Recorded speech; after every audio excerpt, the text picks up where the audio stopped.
காஞ்சிபுரத்தில் துணை முதலமைச்சர் ஸ்டாலின் பிறந்தநாளையொட்டி திருவள்ளூர் குருகுலம் மாணவர்களுக்கு அறுசுவை உணவு வழங்கிய சட்டமன்ற உறுப்பினர்கள்.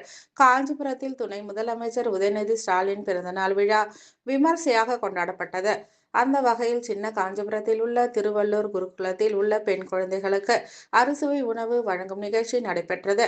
காஞ்சிபுரம் திமுக 2வது பகுதி செயலாளர் சந்துரு தலைமையில் நடைபெற்ற இந்த நிகழ்ச்சியில் சட்டமன்ற உறுப்பினர்கள் சுந்தர், எழிலரசன் ஆகியோர் சிறப்பு அழைப்பாளராக கலந்து கொண்டு மாணவிகளுக்கு அறுசுவை உணவு வழங்கினார்கள். முன்னதாக கேக் வெட்டப்பட்டு மாணவிகளுக்கு வழங்கப்பட்டது. மாநகர செயலாளர் சி.கே.வி. தமிழ்செல்வன், இதில் மாநகராட்சி மேயர் மகாலட்சுமி, யுவராஜ், மாமன்ற உறுப்பினர் சுரேஷ், பகுதி செயலாளர் சந்துரு, தசரதன், வெங்கடேசன், மகளிர் அணி நிர்வாகிகள், மாநகர பகுதி நிர்வாகிகள் என பலர் கலந்து கொண்டனர். நிகழ்ச்சி ஏற்பாடுகளை 2வது பகுதி திமுக சிறப்பாக செய்திருந்தது.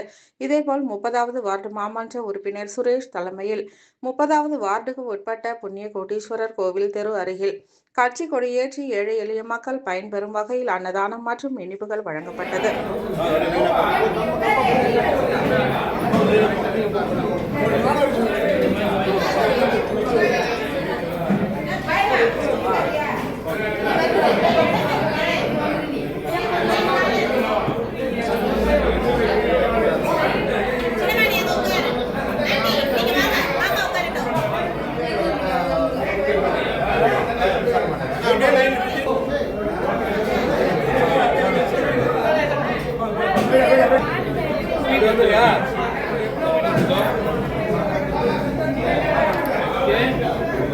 ஓகேவா?